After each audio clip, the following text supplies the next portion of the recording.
is the theme to the show. The show is all about you. Not you, but you and your story. Because everybody has a story with Jeff Seltzer.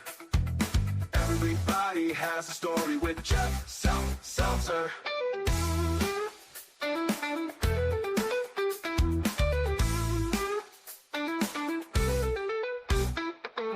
Brought to you by JeffSeltzer.com. Hello and welcome to Everybody Has a Story with Jeff Seltzer. I am your host, Jeff Seltzer, and this is episode 56 of my own personal midlife crisis. Thank you all for joining and following me on this journey. As always, I do say, if you just found this show, thank you so much for finding it, and thank you for checking it out. We do have 55 episodes that came before this. I would never tell anybody to go listen or watch all 55 episodes. Go through the list, find a topic you like, find something that's interesting, check it out. If you like it, great, find another one. If not, go listen to another podcast. It's all good. You know, we're all friends here. It is what it is. I do have two guests today that I'm really excited to talk to and talk about, as they are entrepreneurs and also are in the, let's say, the action figure toy business. But before that, I did want to talk about something personally that happened to me in the last couple of weeks that's also, let's say, action figure related. So long story short, about a year and a half ago or so, Target, the retailer Target, had an exclusive 3-pack of Hulk Hogan. So it was a 3-pack. I think it was the 40th anniversary or something like that. It was a really cool looking figure pack. It had 3 Hulk Hogans. It had like 1980s Hulk Hogan, you know, the Say Your Prayers, Eat Your Vitamins Hulk Hogan, the NWO Hulk Hogan from the 1990s, and then I guess like Old Man Hogan from like the early 2000s. Hulk Hogan, who again, unfortunately passed away recently, he had a merchandise shop in Orlando, Florida, and they sold lots of autographed items. So about a year and a half ago, after the figure came out, I managed to purchase a 3-pack of Hogan signed by Hogan 3 times. So over each of the figures, it had a different autograph, basically matching the actual figure in the era. Like the 80s Hogan said Hulkamania, the next one NWO, etc. I paid like $350 for it.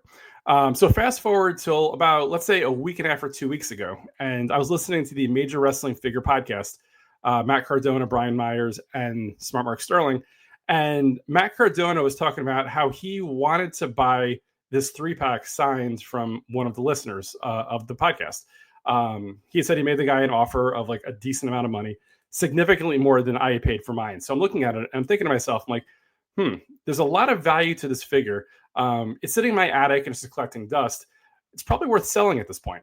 So Matt said that he made the person an offer. The person said no. So I immediately sent Matt Cardona, professional wrestler, a direct message. And I was like, hey, you know, I have this, if you're interested in it, here's the number I'm looking to get based on what you said on the podcast. Wasn't quite what he was looking for because he wanted it in 3 different colors as opposed to all in the same color. But then I immediately, I said, thank you very much. Thank you anyway. Posted in that Facebook group that his podcast has. And within, let's say, an hour, I had it sold. And it was a great deal. I think I explained it okay. But I think Matt himself could probably do a much better job explaining it. So if you can listen for about a minute and a half. This. Here is what the actual, I guess, conversation between Matt Cardona, Brian Myers, and Mark Sterling sounded like as they were talking about this whole situation. Who sons of bitches, guys? We're just doing this to mess with Broski, right? Yeah. Is this? Let's just say who it is. This is C-Rat. I was able to pick up this signed Hogan 3-pack from fellow Major Mark Jeff Seltzer. Seltzer tried selling it to me and I passed. Oh, wow. You're a coward, Broski. It's always a pleasure doing business with a fellow Major Mark. Easy negotiation, constant shipping updates, and great delivered product. This earned the rare and coveted, okay, yeah, that's actually pretty cool comment from my wife. A real win considering I walked into the apartment to her saying there was a delivery for you. It's not from K&S Bessels or those wrestlers we saw at UBS, which is her polite way of saying, what did you order now? Thankfully, she is pretty understanding about my passion for collecting. Thanks again to Jeff and the easy transaction. So this, guys, we haven't said it, beating around the bush. This is the Elite Hulk Hogan collection, all 3 of them signed in paint pen. Hulk Hogan, Hollywood Hogan, and Hulk Hogan. We talked about this last week, how I made a pretty ridiculous offer to Michael LaPuma for his, and then Jeff slid to my DMs trying to sell me that one. And listen, I get why Jeff did that, and I get why he came to me at the price that he did based on what I said I offered Michael. However, Michael had his 3 different colors. I knew you were going to say that. And he had it just looked way better. Not that this didn't look nice. It looks great. But then when you see Michael's in the 3 different colors, it's like, ooh, that's the one. I don't want to break anyone's heart, but those stickered Hogans that everyone's buying, this blow. They suck. They're not. It's the tiny. Anyway, so I got a kick out of that and the fact that the person that I sold it to then posted it as his purchase of the week. I don't know if it was a rib on Matt Cardona or whatever it was, decided to talk about it. And then, obviously the shout outs for the sale and, the whole story that they probably explained better than I did. So I did really appreciate that. I thought it was really funny. I guess they now have cameos in this podcast here, without even realizing it. So life goes on. With that said, I did want to give the plugs for the week before introducing my guests. So as always, the show is on Instagram at Everybody Has a Story Pod. The show's TikTok is found at Everybody Has a Story Pod. You can find the show video on YouTube at Everybody Has a Story Pod. My personal Instagram is at Seltzer77. You can email the show directly at everybodyhasastorypod@gmail.com. For all things Jeff Seltzer, you can always check me out over at jeffseltzer.com. We are on all podcast platforms. As mentioned, we're on video in Spotify and YouTube. We are on audio both on Spotify and YouTube and in every other platform. So it'll be like Apple, iHeartRadio, Amazon, Pandora. Pretty much anywhere you can find a podcast, you can find this. Lastly, I want to remind everybody that we do still have t-shirts for the show, $20. Front logo, back logo, really cool. We have, I think, a medium and a couple of larges left. Shoot me a direct message if you're interested. They're cool. Alice and my daughter made them. They look really, really good. And they put the show, which is a lot of fun as well. So keep that in mind. With that said, I did want to introduce my guests for this week. I'd like to add Joe and Jimmy. Gentlemen, how are we doing today? How's it going, Jeff? Thanks for having us. Good evening, man. What's going on? I'm very good. Thank you, guys. So first of all, I'm going to give you guys a chance to introduce yourselves. But for everybody at home listening and watching or in your car or wherever you're consuming this, Joe and Jimmy, first of all, are brothers. Fact, right? Correct? Fact. Correct. Yeah, fact. Cute brothers. Good brothers. Additionally, they do own a business called J&J Figures, which we're going to get into quite a bit during the show. But first, I did want to give you guys a chance to kind of talk about who is Joe and Jimmy. Joe, do you want to go first? Yeah, sure. So thank you, Jeff, for that great introduction. I am Joe, also known as Old J, one half of J&J Figures. Now a company that Jimmy and I have started now for 6 years ago now at this point. Lifelong wrestling figure fans from the first Hasbros I bought from the local drugstore all the way up to, the I was just going to say the Hasbros I bought last week mint on card.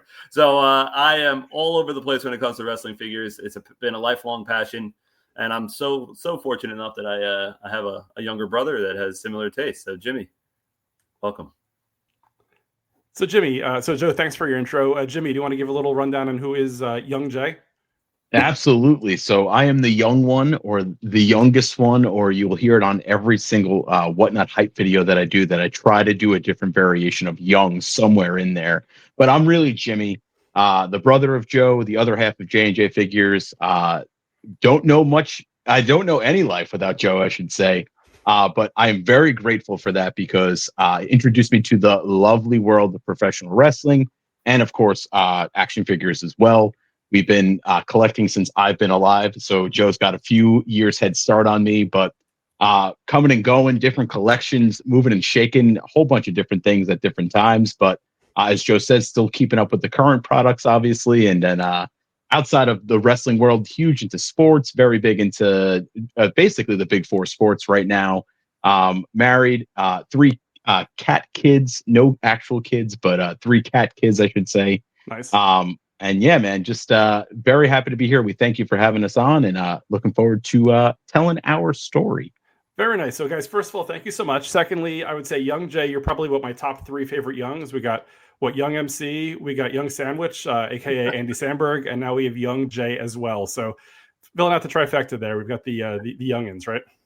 You are putting me in the same category as Young Sandwich. I feel so privileged right now. Like, this is amazing. I think I can stop right here, right now, because I've accomplished my goal. He is the king. I mean, Lonely Island, none's better than them, right?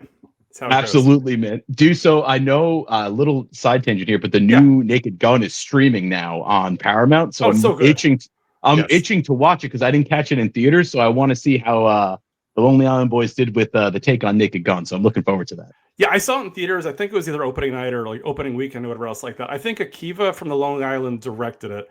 I don't remember if Yorma or Andy made appearances or whatever, but they probably had some behind the scenes stuff because they do everything together. But there were a lot of laugh out loud like moments during the movie. Definitely worth checking out, I would say. Awesome, man. Very cool. So, guys, thank you for your intros. Really appreciate it. So let's go back in time. So I know, Joe, obviously you existed first, right? As you're the older brother here. And Jimmy, obviously second. So you're both long-term wrestling fans. So before getting into, collectibles and action figures and different things that we collect, what is your first memory of wrestling, or how did you first get into it? Or kind of like talk a little bit through that. So believe it or not, you cannot untwine wrestling figures and professional wrestling for me. Okay. So when I was probably in kindergarten, so roughly when Jimmy was born, I was at my older brother's friend's house. And so there's an even older J, or is he a different initial? Well, it's not a J, it's an A. So he's not part of J&J. He's on so it's not J&J and A or anything like that? Yes. No. No. He's a supporter, let's just say that. But so he was at his friend's house, and I would tag along, I guess, because I guess my mom, just decided to drop me off because it was her friend's child. So they pretty much put me in the bedroom, and I discovered, the Ultimate Warrior and Hulk Hogan Hasbro's that Anthony's friend Kenny had, and it pretty much, I just thought it was the coolest thing ever. Like, what are these things? Blah blah blah. What is this? So fast forward, I guess, months or days or whatever, and turns out one of our uncles was also a big wrestling fan, and he had a huge collection of just like old pay-per-views, like taped on blank VHSs. I guess he, ordered their pay-per-view and recorded them. Nice. And he just gave us this huge bag of just all these old WrestleMania, SummerSlam, Survivor Series. And I see Jimmy laughing because he probably doesn't even remember this. And I just literally, like, that's all I watched for like years. And like, I kind of like learned the history of the WWF. And then, to be honest, like, I really, really got hooked on Bret Hart and Shawn Michaels, and that was it. Like, from there, nice. Like Undertaker as well. Like that, I guess, New Gen was really my, my real, like, getting to understand wrestling, that era. And, the figures just came along with the ride. So, like, if it wasn't for wrestling action figures, I may have not liked wrestling. So it's kind of hard to separate them. Nice. So real quick, my own personal story on that too. So I'm a few years older than you guys. The first match that I remember seeing, I think, on TV was Macho Man Randy Savage beating Tito Santana for the IC belt. I want to say it was like February of 86-ish, give or take. Okay. I have a similar story to you, though, Joe, in terms of getting like a stack of tapes. It was probably around 88, 89, or 90 or something like that. And I went to my first video rental store, and like I saw a wrestling section, and I immediately dropped to my knees and started crying, I think, because I was just so excited, because it was like every wrestling pay-per-view ever, every wrestling special ever, NWA, WCW, WF, everything there. And like, I was just blown away. Because remember, this is before streaming. This is before any kind of online stuff, whatever. So for me, I was just blown away. I was like, wow, like, I don't want to leave here. Like, I remember I was there with a friend and his family, I think. I think I picked up like 15 tapes. And I'm like, I'd like to borrow all of these. And they're like, what are you talking about? Like, you don't have an account. You can't just borrow 15 tapes. So I think that night, I think I went home. I told my parents I wanted to rent something, and they either told me to pound salt, or I'm not sure what happened or whatever. But I think eventually I ended up getting some of those tapes, I guess. But like, for me, it was just mesmerizing. I was like, I didn't realize this was a thing until all of a sudden it was all right there, which was crazy. You know what's also crazy, and it's fascinating about, like, if you like go back and see how much those tapes, if you would have purchased them outright. Oh, it was like $100 a tape back then, wasn't it, or something? Yeah, it's insane. Like, because we grew up, more of the dying days of VHS into DVD and then Blu-ray. Yeah, and they weren't $50-$60 like these VHSs were, and I was like mind blowing. I'm like, man, I'm so lucky that I had a cool ass uncle who was just taping all these VHS WrestleManias and SummerSlams. Yeah, it was the whole business model. I think back then, like, they didn't even have like the knowledge of like, hey, they want to sell. Like, I think it was all like a video rental model. Because, like, to your point, I mean, $100 nowadays is a lot. $100 in like 1987 was ridiculous. Like, nobody was buying that. You either buy like WrestleMania 2 or buy a Nintendo Entertainment System. Like, it didn't make any sense, right? 0 sense. But it's fascinating how times have changed. Absolutely cool. So, Jimmy, obviously, a few years younger. What are your first memories of how you got in? Was it similar? Did Joe kind of drag you along? Like, how did that work for you? Wouldn't say he dragged me along. It was really like it just feels natural when I think about it now. I remember like one of my I have like two really young memories. One, I don't know how I have a memory. I think maybe I manifested it with my family talking about it all the time. But in 1994, the New York Rangers won the Stanley Cup. Yep. I have a memory somehow of my dad banging pots and pans outside, but I don't think I actually saw that. I was only like a year and a half. So I don't think I could retain that memory. That is just something that probably is manifested over time. And then the other half is my mom ended up working a lot of nights. Our mom works a lot of nights when I was younger. So it would be our dad watching us. And every Monday, obviously being the younger one, I'd have to be in bed a little early, but I would always ask to stay up a little bit later to watch Monday Night Raw with you guys. Lo and behold, every Monday we would just be sitting there on the couch watching whether it's Austin McMahon, The Rock coming into light, DX, literally anything to do with the Attitude Era just sucked me in.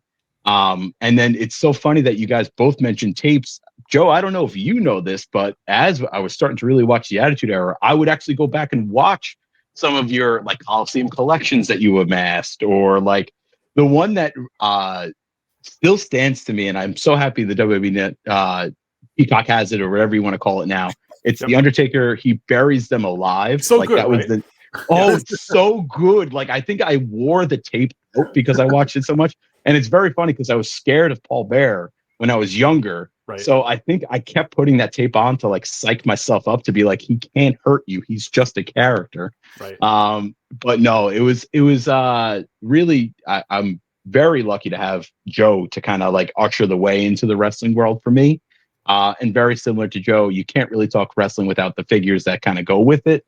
But I think if anything, I had a much easier time getting into it because it was a little bit more available for me for my time frame. Yeah, to your point, Jimmy. So you said you were born like 93-ish, 94-ish, somewhere around there? 92.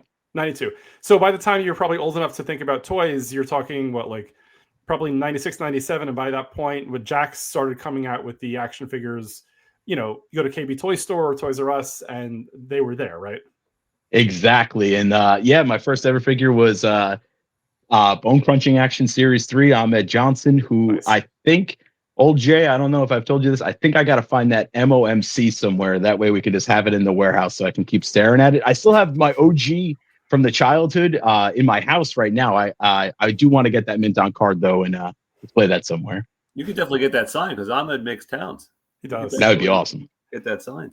Nice. So it's funny because like right around that era that you're talking about, like, so I obviously I'm a few years older than you guys.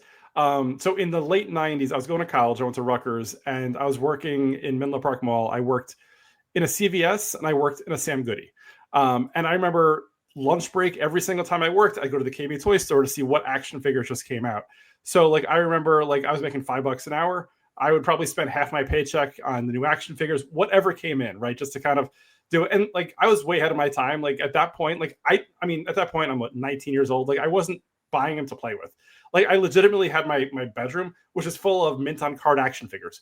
People probably thought I was like insane because in 1997, for like a 19-year-old to just have like just boxes and boxes of unopened Yokozuna and Vader and Goldust and Steve Austin figures, I must look like I was, ridiculous. But this is what I liked. I looked at it and I was like, I don't want to play with them. I didn't think at that time to get them signed because in the late 90s, like that wasn't really a thing. Like conventions weren't really open. You couldn't really get to the wrestlers. But I was like, I always loved the packaging of the action figures. Like a lot of those singles look really cool. It had a Yokozuna, which obviously based on his size, like it was bulky, but it looked really cool. Toys R Us had a lot of the really cool, like exclusive multi-packs, which I loved a lot, which was a lot of fun. They had like the Buried Alive, which had, I think it was like Paul Bearer, the Executioner, the Undertaker, Mankind, something like that. Like they had the ones that had like all the title belts where they had, was like The Rock with the IC belt. I think whoever was the champions at the time, they came with that with the belt. So that was really cool. So definitely understanding the time. And that was kind of like my growing up. I didn't really have action figures. So I think what happened was once I started getting my own money, I just went like buck wild, just buying whatever I could find all the time. Like the KB Toy Store obviously closed down eventually. But like for me, like I have so many memories of walking down that aisle like every single time. And, as an 18, 19-year-old guy by himself, I'm sure it was an interesting look. But it was a mall. Usually it's like, whatever time it was fine, right? It's so funny that you mentioned KB Toys because we grew up pretty much walking distance from a KB Toys. So we would walk down and, see what was, if they got any new wrestling figures in or, we were into Star Wars stuff as well growing up. But when I turned 16, I got a seasonal job at KB. Nice. So that was my first job. And, I kept that job all the way through just about graduating college. I was an assistant manager. At a KB Toys, and it definitely helped my collection. I could tell you that I was able to, get first dibs. Mine too. I loved KB Toys. I bring it up every chance I get. Jimmy's laughing because it's like every chance I get, I talk about how I worked at KB Toys. But it's what do they call that? Just the nostalgic memories. It's just they're locked in. They're never going away. Just love it. Yeah, I worked in so many places that don't exist anymore. Like I worked in a Sam Goody, which those are long gone. In high school, I worked in a Sizzler restaurant, which also, with the exception of, I saw one in Tokyo when I was there a year and a half ago. I think there's like maybe 4 or 5 in the world because they've closed most of them at this point. I was working there when they filed bankruptcy and closed all the corporate stores. So there was that. I'm sure I worked at a couple other places that don't exist anymore too. So to your point, nostalgia is weird. It's just funny to look back. And like I have 2 daughters who are in high school. So whenever I try to explain like what I did or where I worked, it's like, okay, so I worked in a store that sold like music. And they're like, why would you do that? Like, you spend $15 a month for Apple Music and you get a billion songs. Like, why are you spending $18 for a CD? It didn't really make a difference. I'm joking because my older daughter now is a Swiftie, loves collecting records and CDs. So it's funny how that works. But like, there was a time where I tried to explain to people like what I sold, and they're like, why? Like, why is that a thing? But Jeff, you literally worked at my dream job. Sam Goody, as much as I love wrestling action figures, I'm a huge record, CD, pretty much any physical music collector. I'm in my office right now, surrounded by probably about 300 records behind me. I have a wall of tapes. Like, this is literally my other passion that I don't really bring up too often. So yeah, between toys and music, that's pretty much actually it's something we both share. Jimmy likes it as well, right, Jim?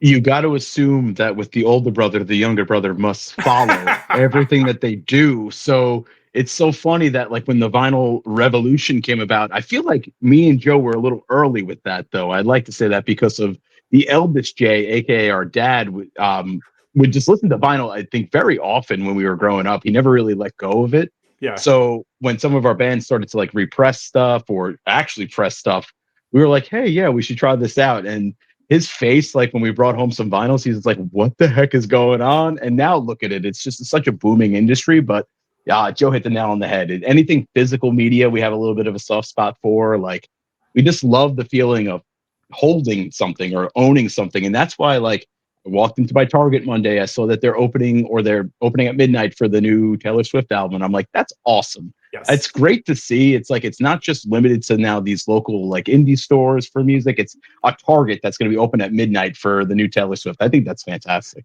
Totally. So it's funny. I made the joke to my wife, I think it was the other day, that like I was so ahead of the curve with Amazon. So in the early 2000s, like every Tuesday I had new DVDs and video games and CDs that were get shipped to the house.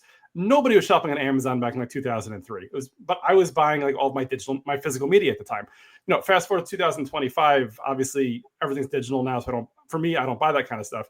But like, we're still getting, Amazon boxes between my daughters, my wife, and myself occasionally as well. So it's just funny how like back then, like I was like 99% of the purchases, and now I'm like 2% of the house purchases on Amazon. So I don't know. And get back to records also. So my older daughter, who I mentioned before, is a Swiftie. So like we go to Record Store Day in November as well as in April. We line up early morning. We get all the exclusives because she collects them. When the new stuff comes out, so I think a week or two ago, maybe actually it was last weekend as recording this now, Taylor put out a bunch of the autographed CDs, very limited. So we got on. They put up 4 different ones. We were able to get 2 before they sold out. Same thing with like the new Sabrina Carpenter record. So like for me, like I love that she enjoys it, but I also love like the autographed like limited edition deals because it just seems really cool, and it's just something that like if nothing else can only go up in value, I would think. And I think for such an artist like Taylor Swift or Sabrina Carpenter to do that, that's really cool. Like you wouldn't expect an artist of that, caliber or popularity to give back and do that, just as like a thank you almost, it feels like. So I really think that's cool. Even if it's not something you care to listen to, you got to respect it. Agreed. And I think Taylor's brilliant in terms of her marketing. Like my older daughter will buy like no joke, like 7 or 8 of the same album, because I'm not sure if you guys follow how it works. Like Taylor will say, okay, the new album's coming out. October 3rd. So here's the pre-sale. And then here's the exclusive with this cover. And then with this keychain. And then this. And whatever else like that. So by the end of the day, we've now spent $200-300 or whatever on an album, right? So you're basically taking what would have been a commodity where people could have downloaded through their Apple Music for $15 for a month, and now they're spending $200-300 on like one artist. Like the level of marketing and sales of Taylor Swift, you can say whatever you want, is absolutely brilliant. That she's made a market where it didn't exist. She is in a class of her own, and I will say this until I can't anymore. Like, yes. She's doing something that I think everybody dreams of doing. So she's just a master class at it. 100%. Okay, so we've gone through all of our media interests. We've gone through the history of how we got here. So with that said, Joe, Jimmy, obviously you guys have been collecting action figures, various toys. We can say it here because we're all collectors. It's good. We collect toys. We don't play with them necessarily. Maybe we do, but we do, I'm sure, have attics and garages and bedrooms full of these things. So you guys wake up one day and say, hey, I want to start a business. Like, what does that journey look like? Or like, how does that start? Like, I don't go to this toy store and buy 17 of one and go on eBay and flip it. Like, I assume if you guys probably have like a different way, because you got to figure out like how to get to the source, how to make money, get exclusives. And I don't want to jump too far ahead. Like, start at the beginning. Like, how did this conversation start, and kind of like how did it progress? So I think we have to go back really far. Maybe when Joe is graduating high school, I want to say. You made the conscious decision of really shrinking down the collection into really just the Hasbros and pieces here and there that you really wanted, but you wanted to focus on the Hasbros. They were going up in price. Joe was a collector of the classic superstars, the ECW original San Francisco toy maker line, like everything. And not so much, I would say, like straight Ruthless Aggression, or you had some BCAs and Trons, but it wasn't really your main focus. Your main focus was classic superstars. And I remember one day you were just like, listen, these Hasbros are going way up in price. I think we got to start like selling off some of the classic superstars so that way I can fund the Hasbro habit here. So ended up making an eBay account forever ago, selling off the classic superstars. When we were listing everything, I put a stupid name of J&J Co. at the end of the eBay listing as just like a joke, being like, oh, look at us, we're a business, we're selling this stuff off. Ended up moving all the classics. Joe, I think you ended up we either ended up funding a lot of fun things that we did together with it, some Hasbros in Joe's personal collection. Lo and behold, we took a little bit of a break from figs. We were still watching from afar, but we weren't collecting directly or as commonly. And I don't know what really sparked it. I think it was the additions of Mattel putting like chases in. I want to say that really like triggered us to be like, oh, let me peek down that aisle, like just to see if that's there. And I remember finding, I will never forget, it's that basic 91 or main event 91 Dean Ambrose with the Shield logo on the shirt. Joe ended up snapping a picture to me. He's like, I think this is the chase. I think we may be able to make some money off of this. Lo and behold, that's what kind of turned us into J&J Figures, on top of discovering Mattel at that point in time. Like I said, we were kind of watching from afar. So we didn't see like the early Elite series come out. We didn't see what it was to start. And then we did a whole bunch of catch up to it. And we were just like, we missed out on the best part of wrestling figure collecting by kind of taking a break. Like we saw that Mattel took the license, but we really weren't like following closely. So we find this chase. That's what really sparks us to think about doing J&J, but also at the same time, really expanded the personal collections again, to which I think Joe is still very current on his Ultimate Editions. I started like a whole bunch of Elites and retro collections. It just spurred a whole bunch of, hey, if I can find this figure and sell it and make money, that's great. But what really took J&J Figures off, in my opinion, is that we found this little knit group on like Instagram or Twitter, and it was just folks looking for figures. You'd see Baron Pegs in a Walmart or a Target or wherever you go, and we would just be like, it would be great if people didn't get gouged by eBay prices. They didn't get gouged by randomly going to a random marketplace group or Facebook group. If there was a spot for them to go where yeah, you know what? You may not be paying the same price that you are if you see it on the pegs. Meanwhile, today you're probably paying less with us than what you see on the pegs. Sure. But it's how can we get the figures into the right hands? The people that actually want them, that don't want to flip them, that are actually looking for this stuff.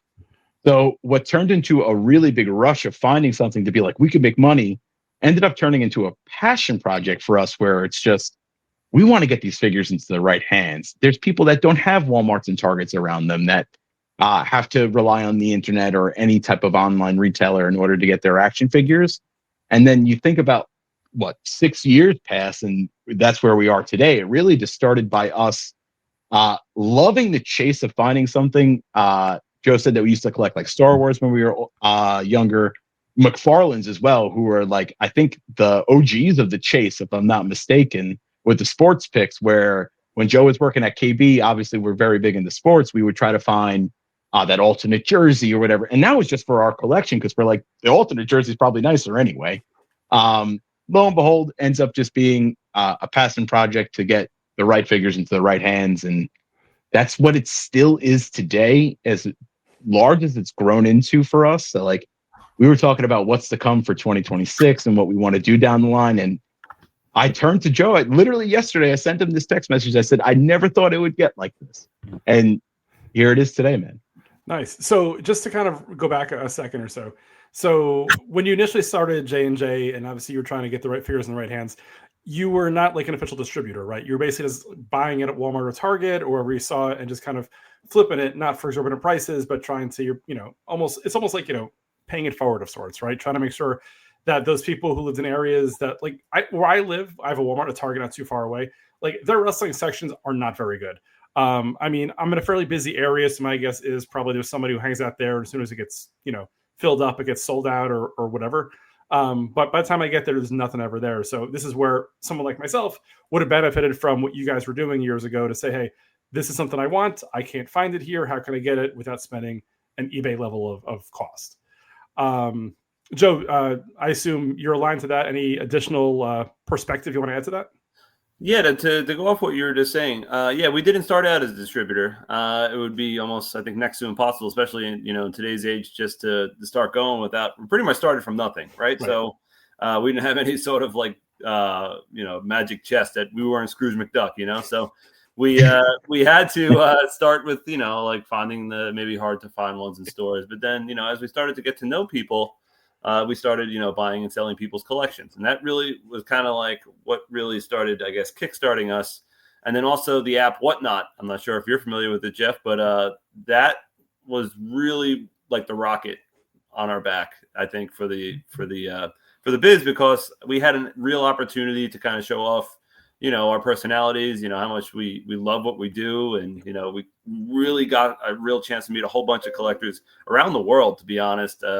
And it turns out a lot of collectors live within the tri-state area. Nice. But it was really from that point on that, we were able to, really gain some traction. And then, before you know it, we were like, why don't we text, this distributor or this wholesaler or this company, because we really like what they're doing. And it was really cool to get a response. And then from there, it was just off to the races. Today, I wrote them down before we had this conversation. We work now with 8 different independent wrestling figure companies. And we are able to bring them all into one spot on jjfigures.com. And that's not to mentioning that we have a Mattel wholesale distributor relationship. And then we also, still buy and sell collections. We do conventions.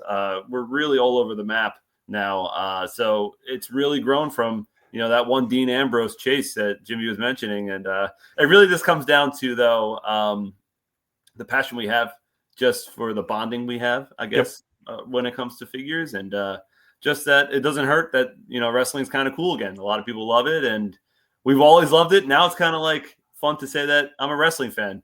Jeff, I'm sure that like you probably felt it even more than we did because you're a little bit older, but like it was like a sin almost to admit that you were a wrestling fan because you were going to get bullied or something like that. Oh, so, you have no idea. I graduated high school in '95. I would go to house shows at the Meadowlands whenever I could.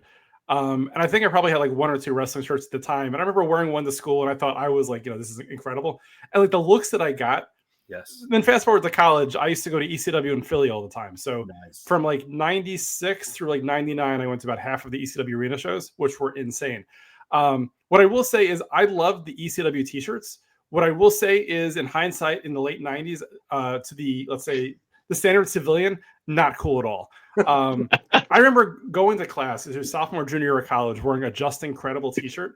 So think about it, right? So you guys might have seen it before. Let me describe it. So if you are a Rutgers college student and you know absolutely nothing about wrestling, you see a guy walking in wearing a t-shirt that has, let's say, a topless guy who's also bald, holding a Singapore cane, and it just says "Just Incredible" across. Like, I must look like the biggest winner probably at Rutgers at the time. Obviously, the ladies loved it, so that's how it was. I'm sure, obviously.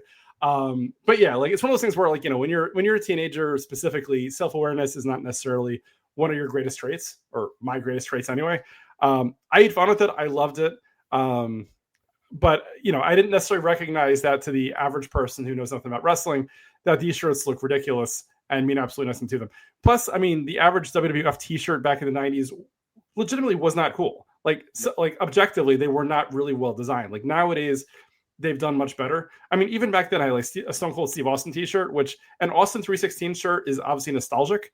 But to the average non-wrestling fan, if you're wearing a shirt that just says Austin 316 on it, it's probably offensive, right? Like if you're walking around, you walk by a church or something, I'm sure people are looking at it and saying, like, what is this fool doing? Things have changed. Things are cooler. Things are different. People are more into inclusion, diversity, and just different interests, I guess, too. So, life goes on. But to your point, yes, I was not the homecoming king wearing my Just Incredible t-shirt in high school.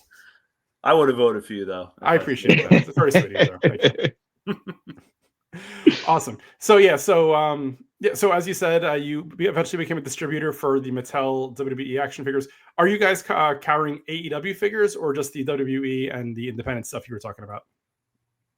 So when it comes to AEW, they're a little bit more, I guess, tight-knit when it comes to wholesaling. So the only time we really get to carry AEW figures on our website is usually when we purchase a collection of someone's. Okay.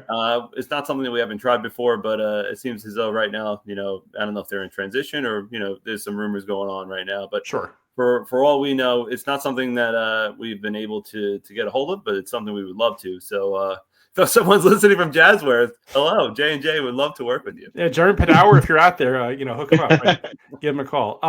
Okay, so what I'll say is this. Obviously, the Mattel, I think, is interesting because it's, as a smaller company to get the kind of access is cool. What I think is even cooler, though, is all the independent organizations that you do work with, right? Because the Mattel stuff, while it is cool, in theory, some that you can buy in Walmart or Target.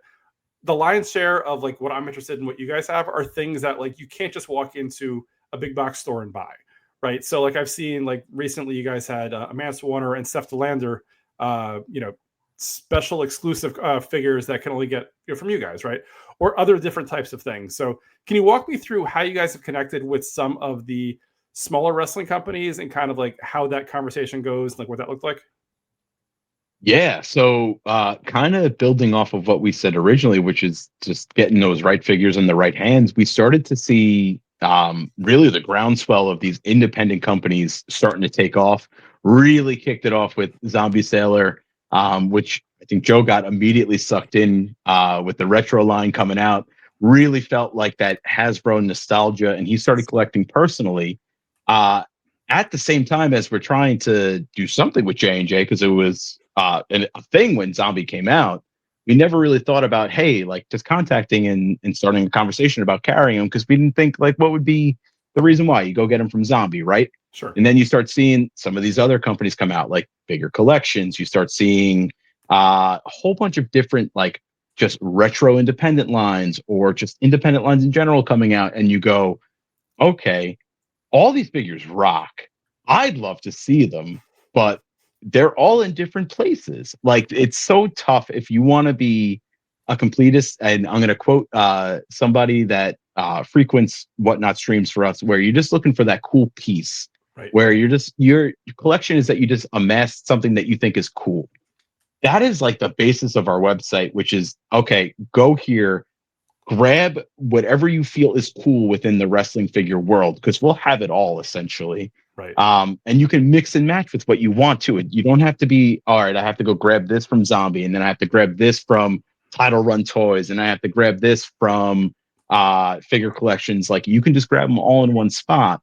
It really started, though, the getting into the distribution game or into the wholesale game with them with the Fig Cave. Really, if we think about it, before it was the Fig Cave, the Run-In Pod with Tom Sliney got us a hookup with Figure Collections, and that was really the first independent retailer to I don't want to say give us the time of day. It was the first one we really tried on, where we just started talking with them. I think they were as excited as we were with our idea of getting the right figure into the right hands, getting multiple figures from multiple companies into one hand at the same time. And they took a chance on us. We took a chance on them at the same time. And you mentioned Mance and Steph, like that's where that comes from. Like Right. we would not trade that relationship for anything. Love working with Jack. Jack is amazing to work with, very down to earth, very open to ideas as well, which is something that I never thought I would say, that you would actually have a hand in, like designing a figure or seeing it come to life. Like that Mance Warner that we have that was Bloody and Ultra Bloody. Me and Joe designed the Bloody and Ultra Bloody, which was That's just awesome. amazing. It's amazing, dude. It was something that I personally thought that we would never be able to do, but it was really just like reaching out and putting ourselves out there. Same thing with like this, getting this thing going, where it's just, all right, here we are. Who wants it? And now, like, we just put up a KWK pre-order today. We've got a whole bunch of things in the mix working. It's just crazy to see it all come together. Yep. It just amazes me, and I'm like getting speechless now because it's just nuts on how it's grown. But really, just started with one conversation from one podcast that I listen to frequently, and I reached out and I was like, "You have a connection, right?" And then the rest is history. Yeah, I saw that. Congrats. New Too Cold Scorpio Flash Funk action figures you guys put up today, right? Yes. Yes. Exclusive. Yes, exclusive. There's 3 different variants, and we have one that is individually numbered out of 200. It's in his purple gear, so we recommend grabbing that because once they're gone, they are gone, Jeff. Nice. Very cool. Very cool.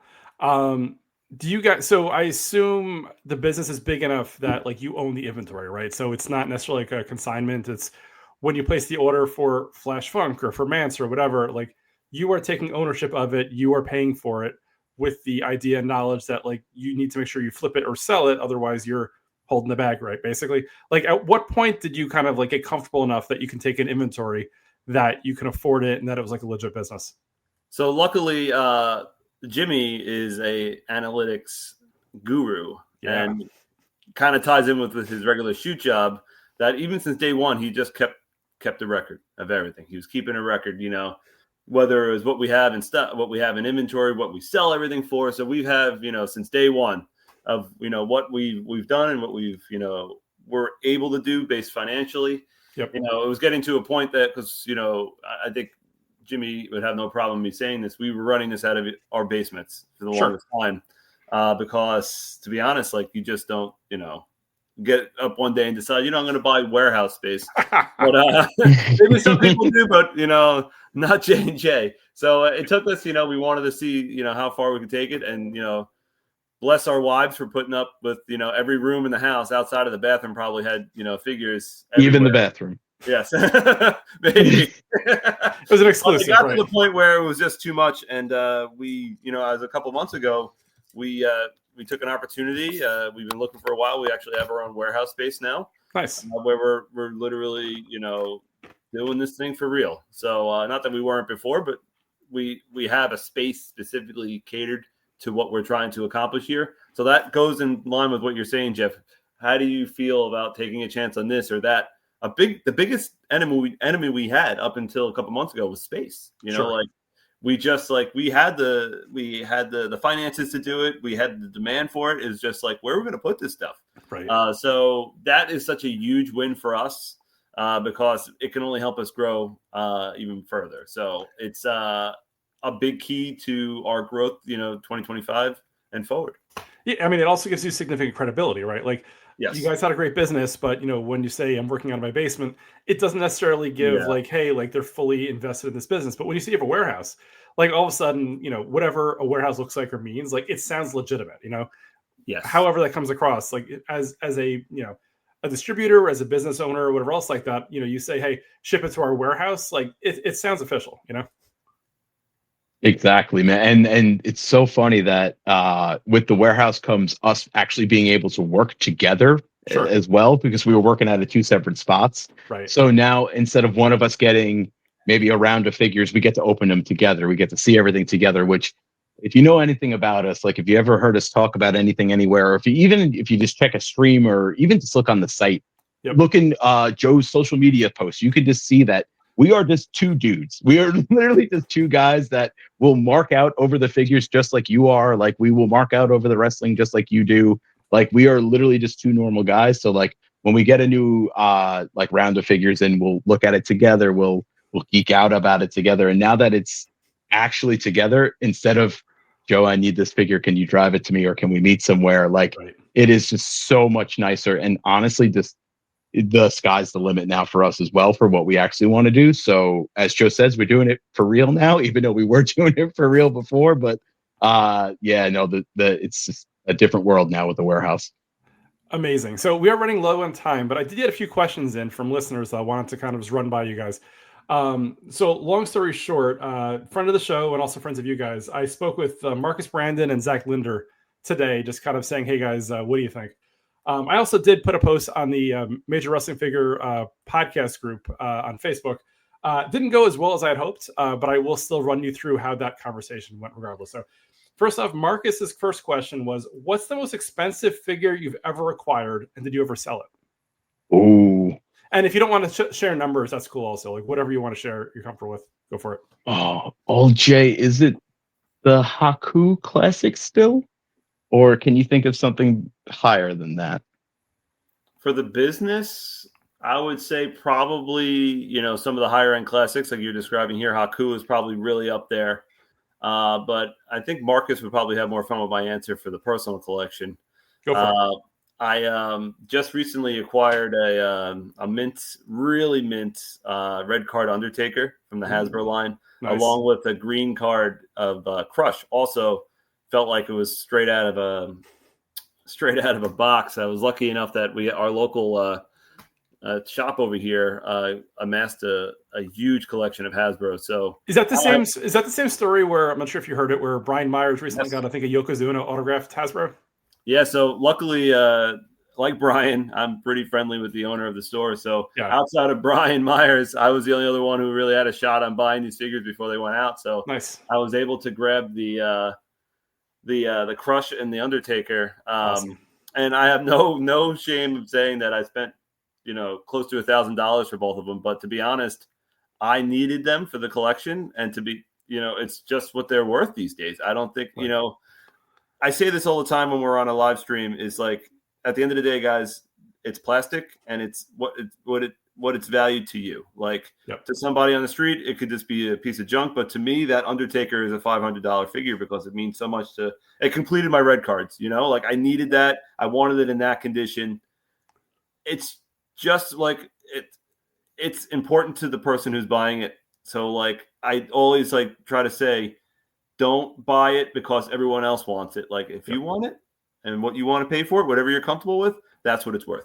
Yeah, it has to make you happy, right? At the end of the day, you're the one who's paying the money. You're the one who's just like the Taylor Swift, records you were saying. Like it makes your daughter happy. Of course, you could tell me that was $2,000. I'm like, oh, was she happy and it made you guys' day? That's the important thing. Right? Exactly. Follow up to that, and this is something I recently got into myself. So I started getting so actually it was at WrestleCon in Jersey back in August.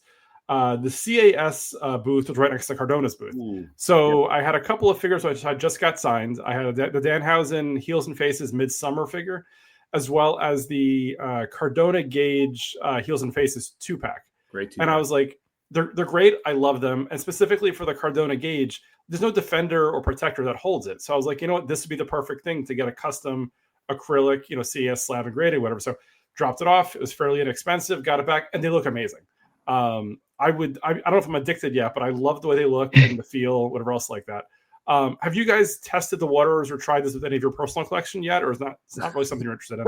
This is a tailor-made question for me. That's why Jimmy's laughing. Go for it. So even before WrestleCon, I know exactly where we were because we were set up right across from them. Yes, but, you're right there. Yes, we vended at the Maryland Toy Show back in June, and they Okay. were also set up there.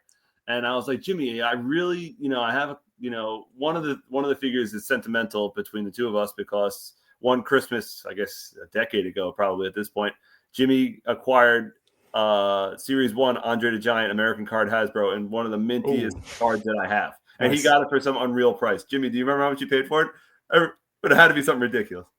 So we're talking, Joe, maybe almost 2 decades ago, by the way, because that's like I keep thinking 20 years ago is 1990. So Yeah, right? That's my range. Exactly. It's the concept of time. It's just all over the place. But I've ended up finding this minty Andre for like $50 on eBay, and I remember like jumping up and down, and I was like, Joe's gonna be so happy. This is awesome. I still remember your face opening that, where you're like, dude, this is really nice. And like, it's so funny that like they were going to be there grading, because you're like, I think I'm going to get that Andre graded. And I'm like, you know what? That would be just so funny to see like how nice this thing actually is, because it ended up just becoming a running joke between us. Right. And it ended up working out well. That's awesome. Yeah, so I literally just got the grade back on the Andre, and I think it's 84 point something. So I'm very happy with it. And especially for what, a 35, 40-year-old figure. I mean, that's I actually thought it would be higher, insanity. but I'm thrilled with that. So I'm so excited to get that back. And then we met a local collector who's become honestly one of my best friends in the hobby, who was unloading a bunch of mint on card LJNs. Nice. And this is something that, probably will never make it to anything outside of my PC. He had an amazing super mint one-man gang LJN. And to be honest, it's hard to find that figure loose, let alone mint on card and in the condition. Yep. And also mid-80s grade I just got back. So I'm thrilled about that. I cannot wait to get these back in my possession. So yes, Jeff, to answer your question. Awesome. I think I'm going to dive further into this. I'm very excited. Nice. You're going to see how many more of these shows you can get yourself like set up next to them. So it's super convenient. Maybe you can work out a little barter with a deal of some kind, right? Yeah. Yeah. Like what I did. So I got them all autographed first was JSA was also at the show. So I got them signed, went over to the JSA booth, paid the $7 or $8 or $10, whatever, get the sticker on it, got it dropped off the packages. Maybe 6 weeks later, they're shipped back to me and they look great. So super excited with the results. Question from Zach Linder, and obviously feel free not to answer these. Quote, when are you going to hire him as your marketing guy? I think he's looking for a job. I may or may not be. I don't know. But, if you want to send him a DM or text him and maybe send him an application, that could possibly work. I don't know. I need his whole work history first. So sorry, Zach, you need to contact us about cover that. letter too. We expect a cover letter. So he's on LinkedIn. I can. I'm connected to him on LinkedIn. I can send you that if you want. Outside of that, I can't represent Zach. I'm sure Zach wouldn't want anybody else representing himself anyway, if you know anything about him. So yes. In all seriousness, Zach is definitely one of the best people we've met while doing this, and he only wants the best for us, and he he's sold us some stuff. He's purchased some stuff from us. He's given us, as what did he say this morning? Unsolicited advice anytime that he wants. Trust me, he's honestly one of many collectors that have been instrumental with helping us grow. So as much as I love to tease Zach every chance I get, I do appreciate him. So I'm sure he's listening. So hey, Zach, I still won't give you that Berserker exclusive. I like Zach a lot, and I'll say this: he and I traveled to Boston together for the major live show back in August. Oh, nice. I'm not sure we've ever had more of a yin and a yang, or whatever the opposites are, of travel companions. Here's the difference. So we had a 10 o'clock flight out of Newark. I think I got there at like 7:45. I'm sitting in the United Club just waiting for him. He left his house at like 8:40. Right? Oh my God. So he gets to the airport without a driver's license. Somehow he talks his way through security. For me, my anxiety just shoots up the roof the whole time. Because I'm thinking to myself, I'm like, how can you enjoy the next 24 hours in Boston not knowing if you're going to fly home? And he's like, whatever, it'll be fine. I'm thinking to myself, I'm like, we are not wired the same way. Like, we are very different people. Like, I was talking to Marcus about it. Like, I could not enjoy myself knowing that I didn't know how I was going to get home or like what this all looked like. But that's another podcast for another day, I'm sure. Zach's awesome, but obviously he and I are very different from an anxiety level, let's say, in terms of what our triggers are. Lastly, so as mentioned, I did post in the Major Wrestling Figure Facebook group. I said, hey, I'm recording with the J&J guys tonight. Does anybody have any questions? First question, did you really sing With My Baby Tonight? I'd say no. That was Double J. That's JEFFJARRETT. That's Jeff Jarrett. That was not the J&J Figure guys, but thank you. He then followed up with, "Oh, sorry. What was it like being security for Seth Rollins?" Again, J&J Security, different J&J group.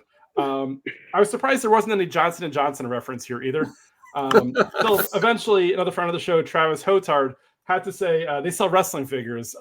This is not the J&J you're looking for. So that's kind of how the post ended. We'll see if anybody else adds to it after this recording, but I'm going to probably lock the post because I don't think it was even remotely as productive as I was hoping it would be. So That made me laugh. It was productive enough. And also, shout out to Travis, man. Travis is such a good guy for the community. He's constantly in that Major Pod group and obviously within his Instagrams and obviously just helping out the community. So shout out to Travis as well. Yeah. So I met Travis for the first time in Boston at the Major show. He seemed like a really nice guy. I'm not sure if you guys saw the photos of the videos, but I think he had a Raven exclusive figure bendy at one point.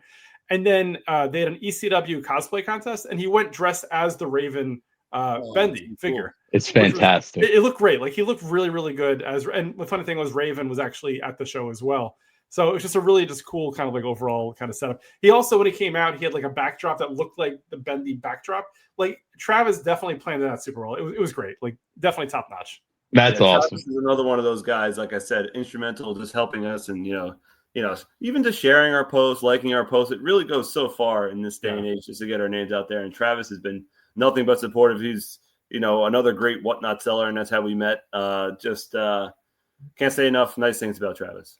Awesome. Well, with that said, we are running out of time. Do you guys want to spend some time plugs talking about where they can find you?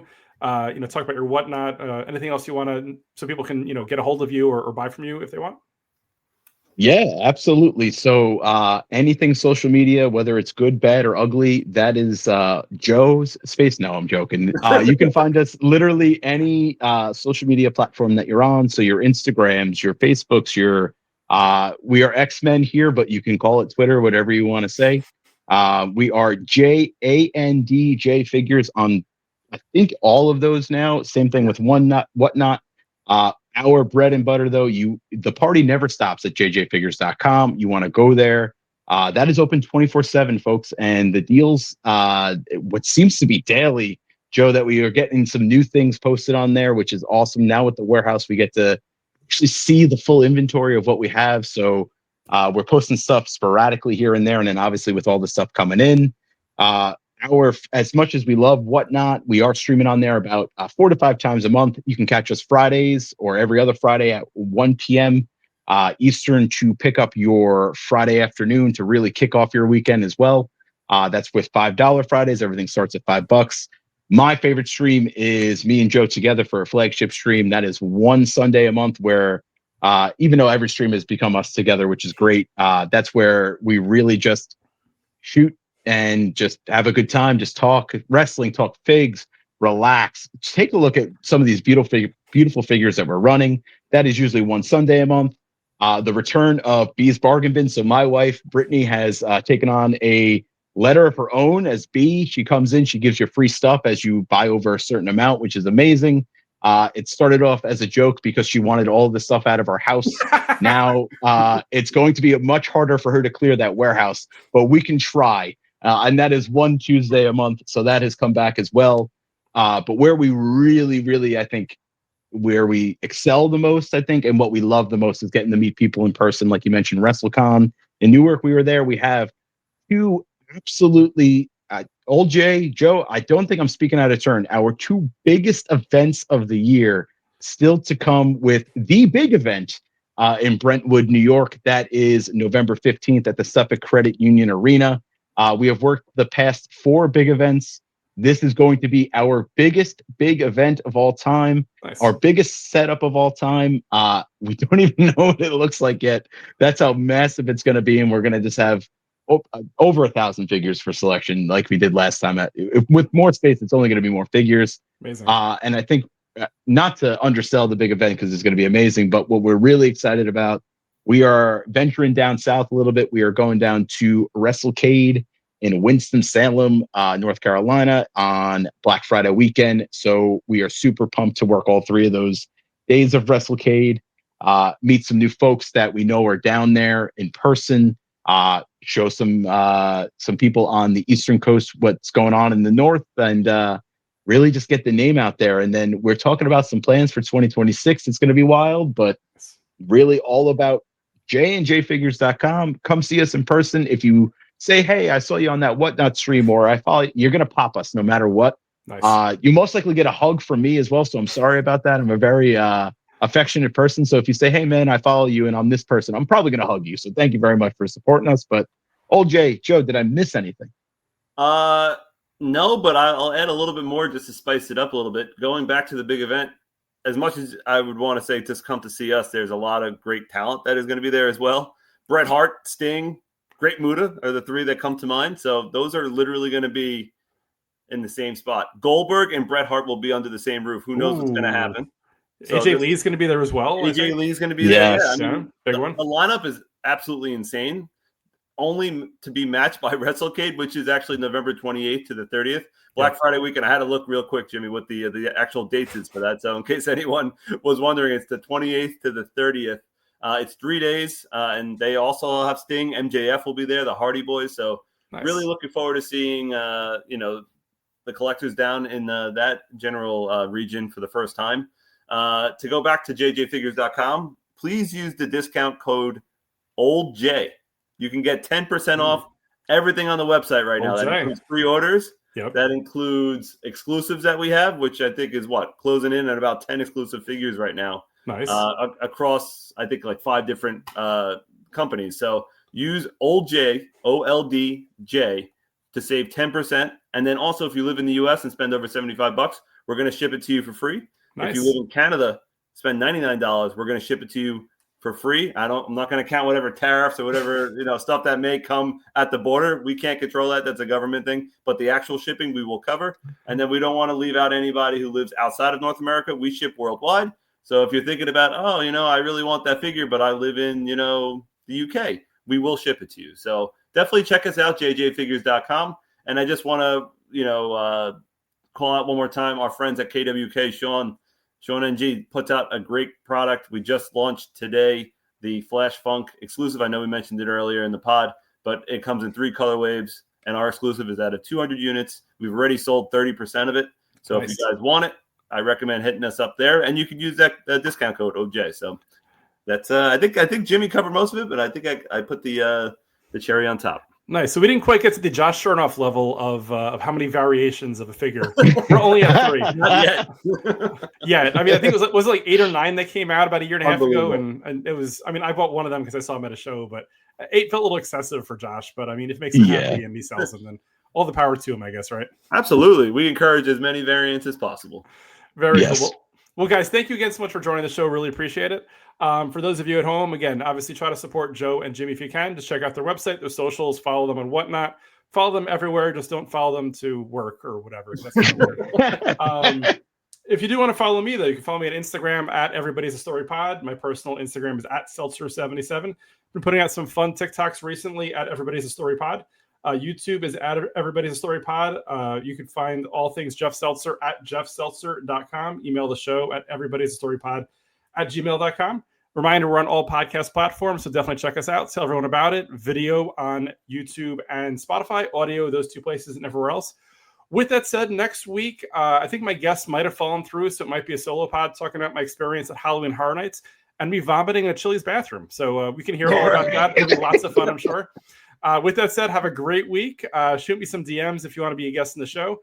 Tell me what you like, what you don't like, all that kind of stuff. And we'll be back next week. Take care, guys. Thanks. That's great. Thanks, Jeff.